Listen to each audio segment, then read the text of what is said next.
Number one, put God first. Put God first in everything you do. Everything that you think you see in me, everything that I've accomplished, everything that you think I have, and I have a few things, everything that I have is by the grace of God. Understand that. It's a gift. 40 years ago, March 27th, 1975, it was 40 years ago, just this past March, I was flunking out of college. I had a 1.7 grade point average. I hope none of you can relate. I had a 1.7 grade point average. I was sitting in my mother's beauty shop. They still call it beauty shops now? What they call it now? Yeah, I was sitting in the beauty parlor. I was sitting in my mother's beauty parlor, and I'm looking in the mirror, and I see behind me this woman under the dryer. And every time she looked up, every time I looked up, she was looking at me, just looking me in the eye. And I didn't know who she was, and I said, she said, somebody give me a pen, give me a pencil. I have a prophecy. March 27, 1975. She said, boy, you are going to travel the world and speak to millions of people. Now, mind you, I was flunked out of college. I'm thinking about joining the army. I didn't know what I was going to do, and she's telling me I'm going to travel the world and speak to millions of people. Well, I have traveled the world, and I have spoke to millions of people. But that's not the most important thing, the success that I had. The most important thing is that what she taught me and what she told me that day has stayed with me since. I've been protected. I've been directed. I've been corrected. I've kept God in my life, and it's kept me humble. I didn't always stick with him, but he always stuck with me. So stick with him in everything you do. If you think you want to do what you think I've done, then do what I've done and stick with God. Number two, fail big. That's right. Fail big.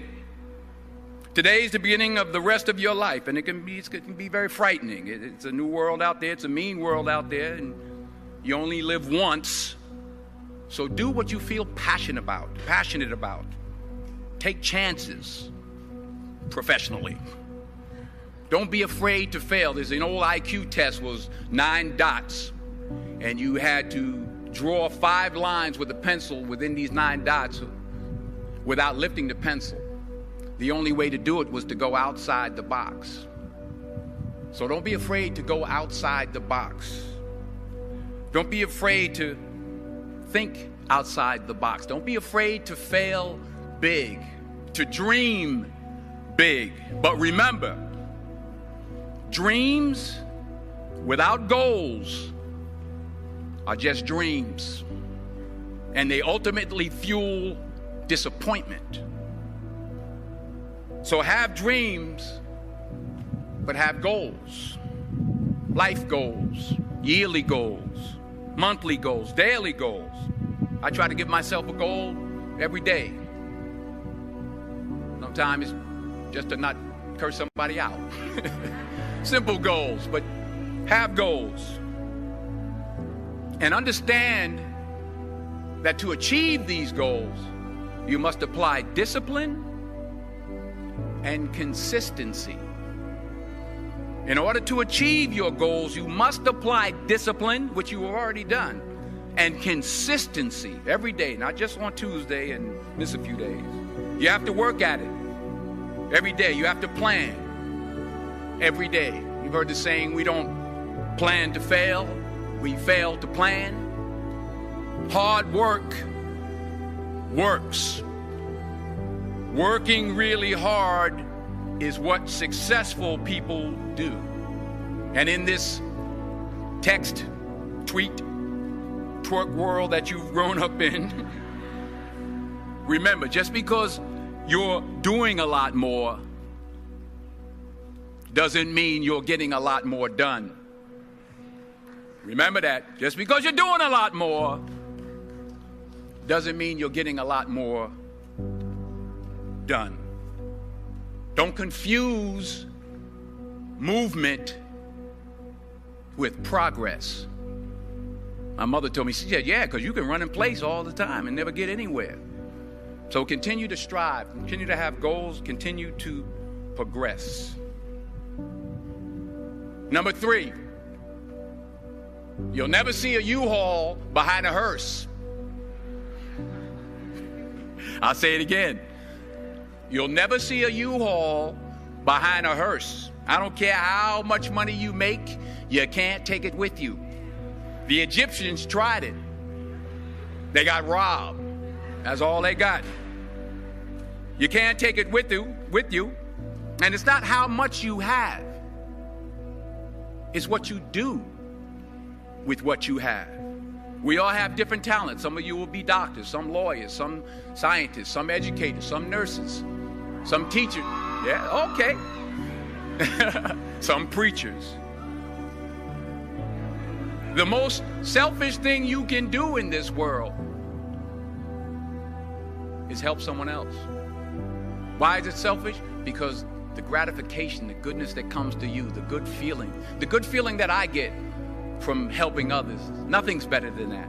Well, one or two things, but nothing's better than that. Not jewelry, not big house I have, not the cars, but it's the joy. That's where the joy is, in helping others. That's where the success is, in helping others. Finally, I pray that you put your slippers way under the bed tonight, so that when you wake up in the morning, you have to get on your knees to reach them. And while you're down there, say thank you for grace. Thank you for mercy. Thank you for understanding. Thank you for wisdom. Thank you for parents. Thank you for love. Thank you for kindness. Thank you for humility. Thank you for peace. Thank you for prosperity. Say thank you in advance for what's already yours. It's how I live my life. That's why I am. One of the reasons why I am today. Say thank you in advance for what is already yours. True desire in the heart for anything good is God's proof to you, sent beforehand to indicate that it's yours already. I'll say it again. True desire in the heart, that itch that you have, whatever it is you want to do, that thing that you want to do to help others and to grow and to make money, that desire, that itch, that's God's proof to you, sent beforehand already to indicate that it's yours. And anything you want good, you can have. So claim it. Work hard to get it. When you get it, reach back. Pull someone else up. Each one, teach one. Don't just aspire to make a living. Aspire to make a difference. Every failed experiment is one step closer to success. You've got to take risks, and I'm sure you've probably heard that before, but I want to talk to you about why that's so important. I got 3 reasons, and you can pick up your iPhones. First, you will fail at some point in your life. Accept it. You will lose. You will embarrass yourself. You will suck at something. There's no doubt about it. And I know that's probably not a traditional message for a graduation ceremony, but hey, I'm telling you, embrace it, because it's inevitable. And I should know. In the acting business, you fail all the time. Early on in my career, I auditioned for a part in a Broadway musical. Perfect role for me, I thought, except for the fact that I can't sing. So I'm in the wings. I'm about to go on stage, but the guy in front of me, he's singing like Pavarotti. He's just, and he's just going on and on and on. And I'm just shrinking. I'm getting smaller and smaller. So they say, oh, thank you very much, and you'll be hearing from us. So I come out with my little sheet music, and it was Just My Imagination by The Temptations. That's what I came up with. So I hand it to the accompanist, and she looks at it and looks at me and looks out at the director and was like, all right. So I start, I'm going to sing. I'm like, it's just my imagination once again, and then coming away with me. And I'm not saying anything, so I'm thinking I'm getting better. So I start getting into it. It was just my imagination. Running. They say, oh, yeah, thank you. Thank you very much, Mr. Washington. Thank you. So I assumed I didn't get the job. But the next part of the audition, he called me back. The next part of the audition is the acting part of the audition. So I'm like, hey, okay, maybe I can't sing, but I know I can act. So they pair me with this guy, and again, I didn't know about musical theater. And musical theater is big, so they can reach everyone all the way in the back of the stadium. And I'm more from a realistic, naturalistic kind of acting where you actually talk to the person next to you. So I don't know what my line was. My line was, well, hand me the cup. And his line was, well, I will hand you the cup, my dear. The cup will be there to be handed to you. I said, oh, okay. Well, should I give you the cup back? Oh, yes, you should give it back to me because you know that is my cup and it should be given back to me. I didn't get the job. But here's the thing. I didn't quit. I didn't fall back. I walked out of there to prepare for the next audition, and the next audition, and the next audition. I prayed. I prayed, and I prayed. But I continued to fail, and fail, and fail. But it didn't matter, because you know what? There's an old saying, you hang around the barbershop long enough, sooner or later you're going to get a haircut. So you will catch a break, and I did catch a break. Last year, I did a play called Fences on Broadway. Someone talked about it. Won the Tony Award. And I didn't have to sing, by the way. But here's the kicker. It was at the Court Theater.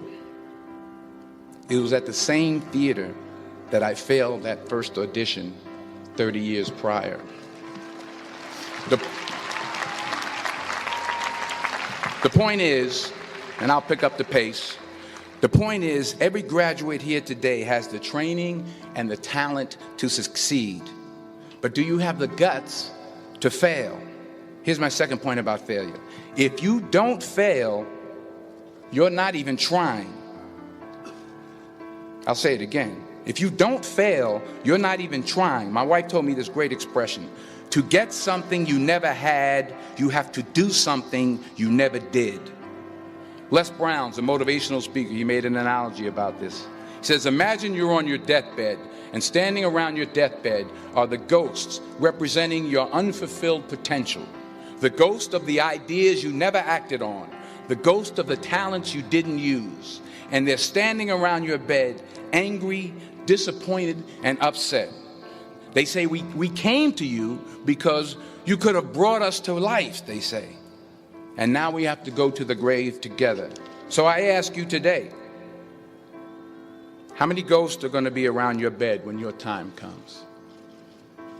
You've invested a lot in your education, and people have invested in you. And let me tell you, the world needs your talents. Man, does it ever. I just got back from Africa like 2 days ago, so if I'm rambling on, it's because I'm jet lagged. I just got back from South Africa. It's a beautiful country, but there are places there with terrible poverty that need help. And Africa is just the tip of the iceberg. The Middle East needs your help. Japan needs your help. Alabama needs your help. Tennessee needs your help. Louisiana needs your help. Philadelphia needs your help. The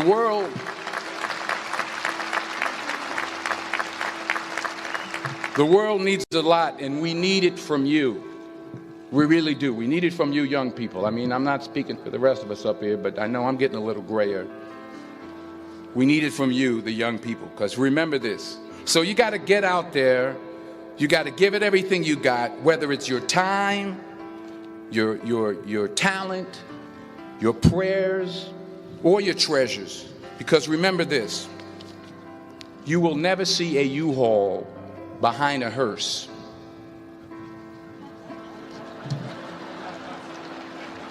I'll say it again. You will never see a U-Haul behind a hearse. You can't take it with you. The Egyptians tried it, and all they got was robbed. So the question is, what are you going to do with what you have? I'm not talking about how much you have.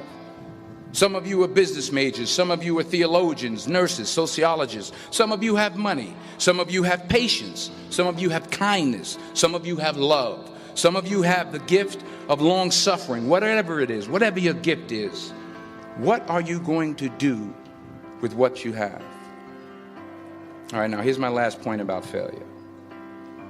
Sometimes it's the best way to figure out where you're going. Your life will never be a straight path. I began at Fordham University as a pre-med student. I took a course called cardiac morphogenesis. I still can't say it. Cardiac morphogenesis. I couldn't read it. I couldn't say it. I sure couldn't pass it. So then I decided to go into pre-law, then journalism. And with no academic focus, my grades took off in their own direction. Yeah, down.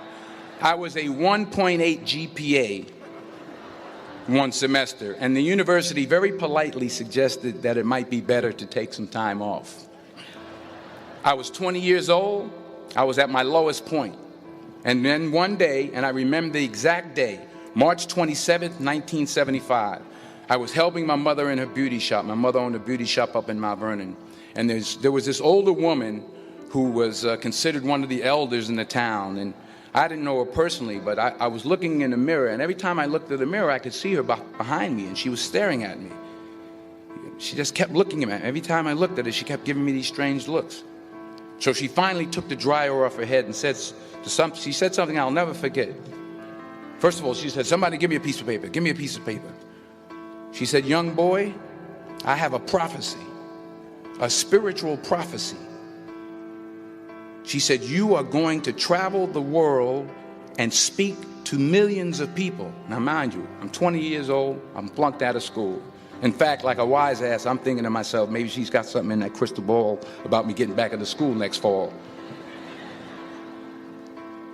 But maybe she was on to something, because later that summer, while working as a counselor at the YMCA camp in Connecticut, we put on a talent show for the campers. And after the show, another counselor came up to me and asked, "Have you ever thought about acting? You're good at that." So when I got back to Fordham that fall, I got in and I changed my major once again for the last time. And in the years that followed, just as that woman prophesied, I have traveled the world and I have spoken to millions of people through my movies. Millions who up till this day couldn't see me, who up till this day I couldn't see while I was talking to them, and they couldn't see me. They could only see the movie. They couldn't see the real me. But I see you today, and I'm encouraged by what I see. And I'm strengthened by what I see. And I love what I see.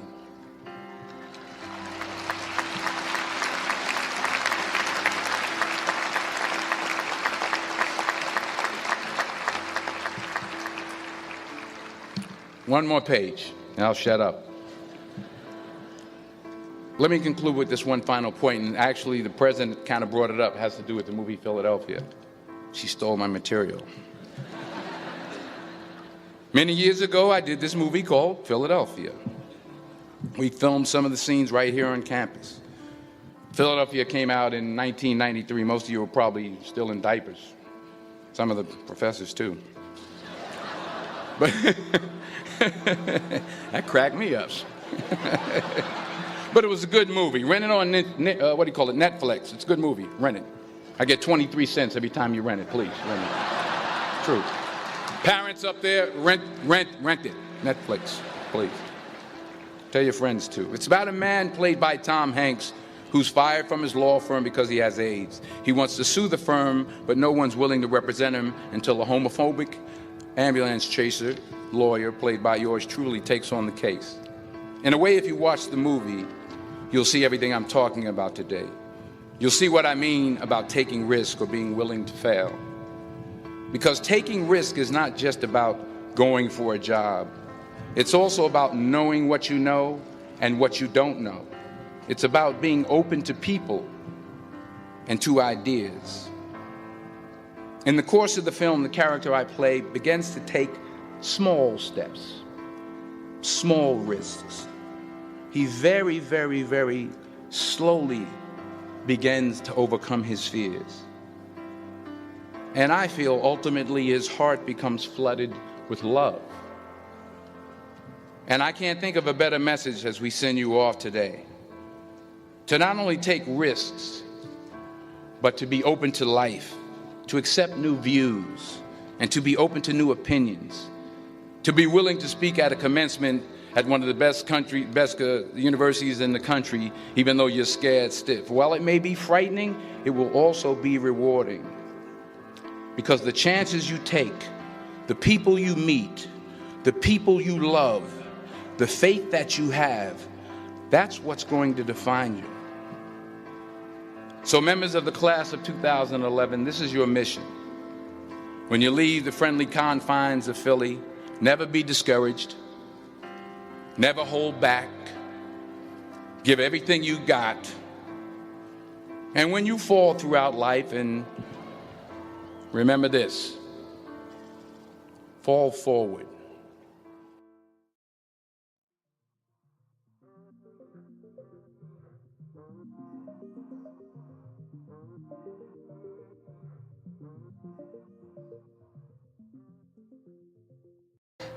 I'm in Inglewood, living off Arborvitae. I'm on government assistance, and I run out of money, and I had to buy Pampers for Jelani. And I had $11.42 in the bank.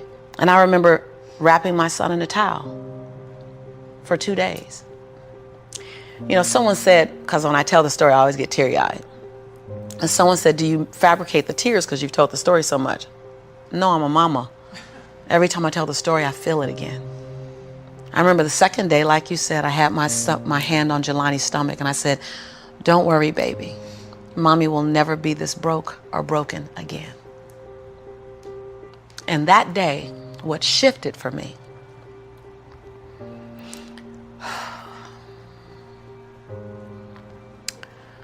was I was willing, and I don't know if this is going to sound crazy, I was willing to completely die to any form of me that I had been, so that I can birth the woman that I was becoming. The reason why a lot of people won't become who they want is because they're too attached to who they've been. And you hear it all the time when people say, I've always been this way. Okay, well, if that's working for you, keep doing that. I knew it wasn't working for me any longer.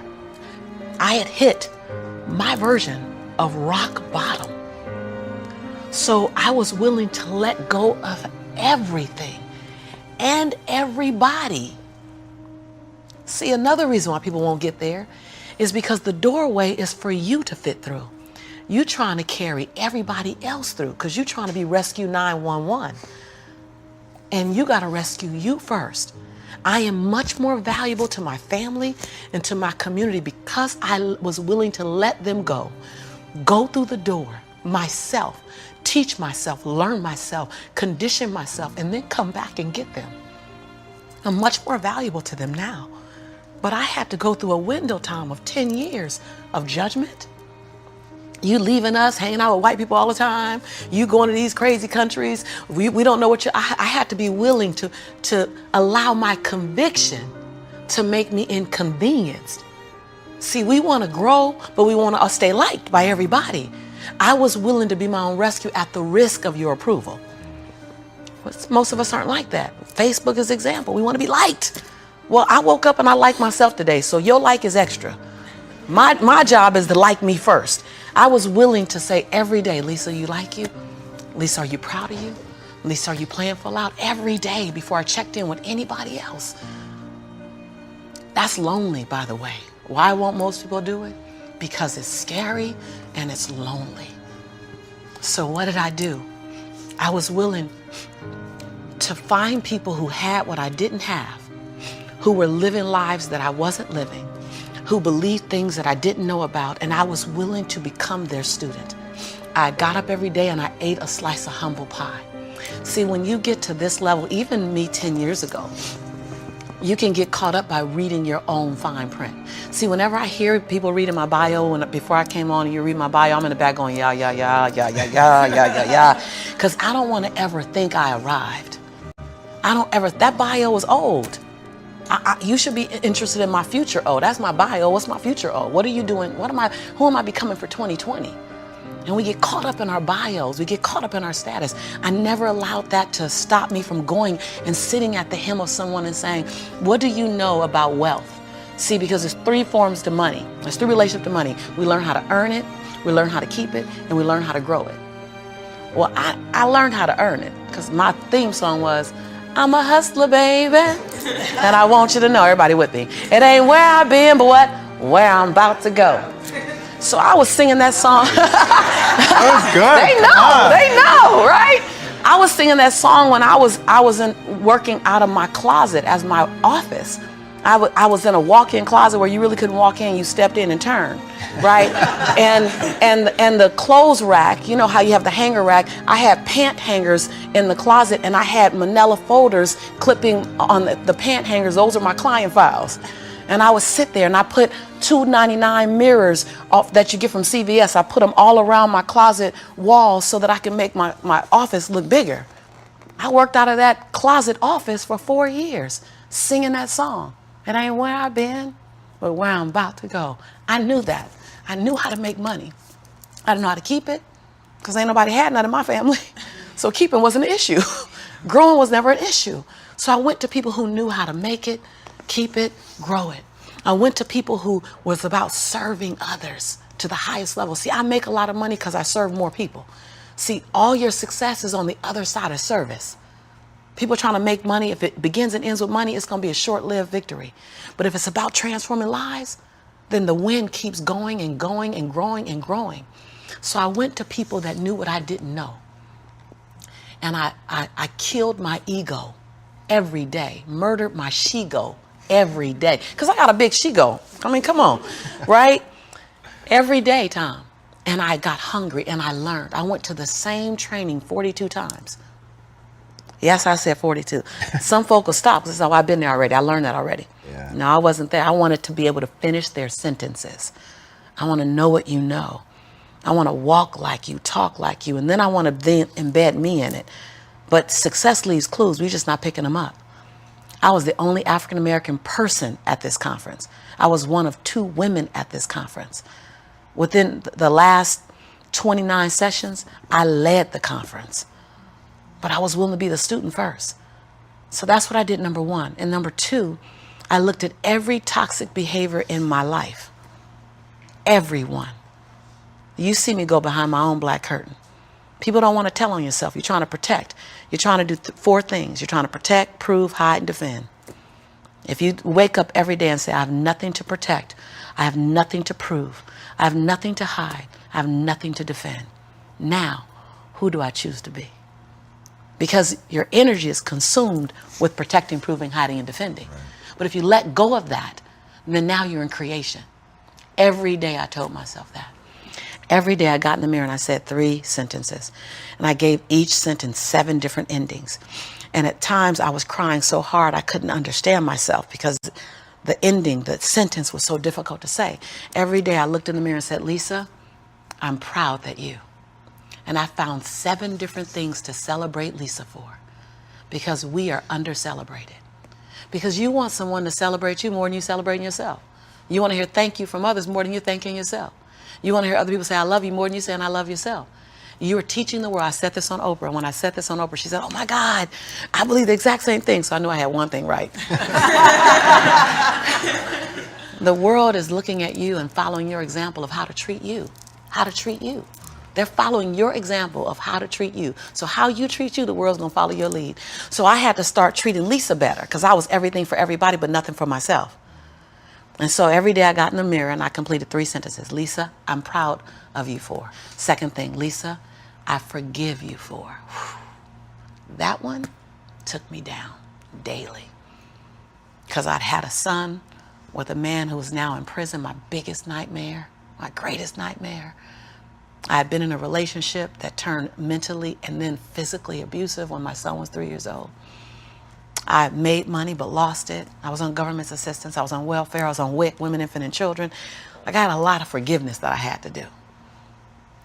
But I was willing to forgive myself every day. And every day I said the same thing for like 6 months until it got easier. And then one day I went, Lisa, I forgive you for it. And that thing didn't come up anymore. I was like, ooh, okay, on to the next.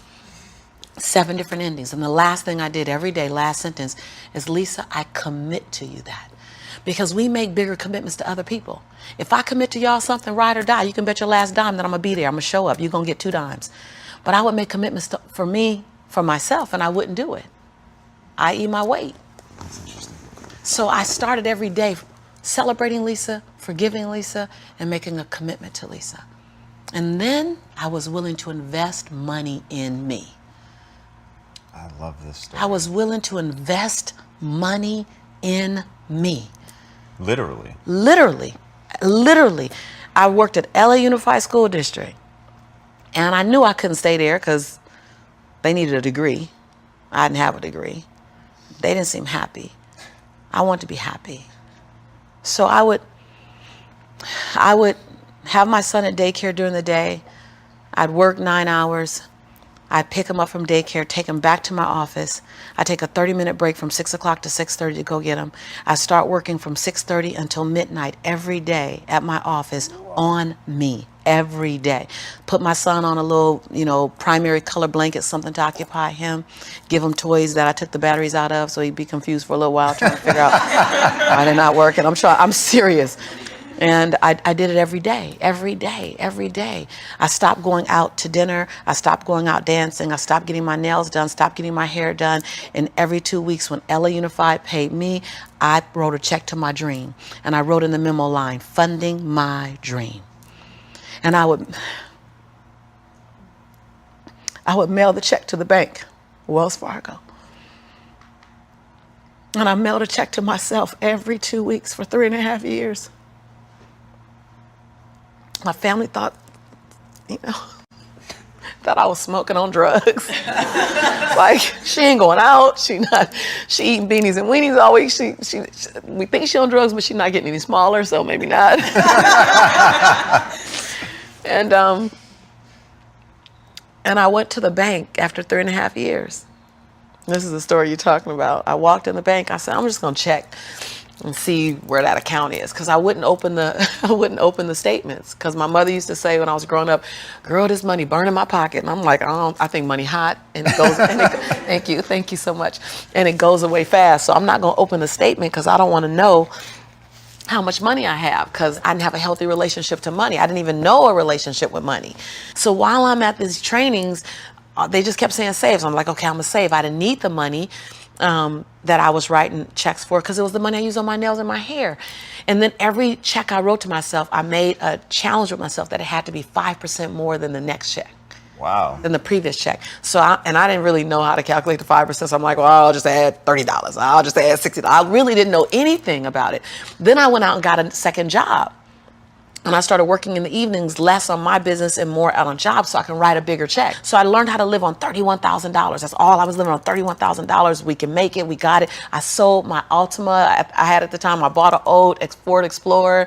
I just skinnied down. I moved out of my 3-bedroom house. I moved in with a roommate. She smoked even. And I was like, okay, I'm going to put towels under the base of the door. Y'all, you got to be inconvenienced. I put towels on the base of the door so the smoke wouldn't come in the room with me and my son. We slept side by side in the same bed. Went from a 3-bedroom, 3-bathroom house, 2-story, to a roommate, because I was willing to write a check to fund my dream. And I kept writing, funding my dream, funding my dream, funding my dream. And I walked in the Wells Fargo 3.5 years later, and I gave her my name. I said, hi, my name is Lisa Nichols. And she's like, you done funded my dream lady. I was like, yeah. So all these tellers came running around. The manager came around because I guess everybody had processed a check or two. Right. And they were like, we all been wondering, like everybody wants to know, what's the dream you funded? And I was like, I don't know, but it's gonna cost some money. Think I got a little money now to fund the dream. And so I said, I just came to get my balance and to see where it is because I haven't opened any of the statements. They were like, what? I said, no, I haven't opened any of the statements because money burns my mama's pocket, so it might burn my pocket, so I don't want to spend it. So she wrote the balance down. You know how they write the balance down, and she turned it and passed it to me, and I looked at it, and I said, no, ma'am, my name is Lisa Shante Nichols. This is my social security number. I don't even want that money because y'all gonna want it back and I don't want to get in trouble. So can you just give me my account? You know, because I didn't know anyone in my family that had $5,000 in their account, $10,000 in the account. So when you write down that I have $62,500 in my account, that's not mine. And so they all teared up, like everybody started crying. They're like, no, it's yours. I looked down at my son, Jelani, who was 5 years old now, and I said, Jelani, I think life is going to change for you and mommy. Oh. My son said, Mommy, can we finally go to McDonald's now? So, because I've been making them homemade Big Macs for a while. I was like, Mama can make you a better Big Mac than, Ronald McDonald. So, because I was willing to inconvenience my entire life. My entire life. I was willing to disrupt my entire life to buy my future, to buy my possibility, to give my dream a chance. See, we're not supposed to tuck our dreams in on the pillow when we get up in the morning. We're not supposed to leave them at home and go and fulfill somebody else's dream. We're not supposed to do that. That's not what we're wired to do. That's not who we are. Your human spirit doesn't care about the economy. The human spirit doesn't care that my son's father went to prison. The human spirit doesn't care what's happened to your family. The human spirit doesn't care about the past. You may have been molested, or your family may have been broke, or you may have been betrayed, or you may have a divorce. Your human spirit doesn't care about any of that. Your human spirit simply says, what's our command for tomorrow?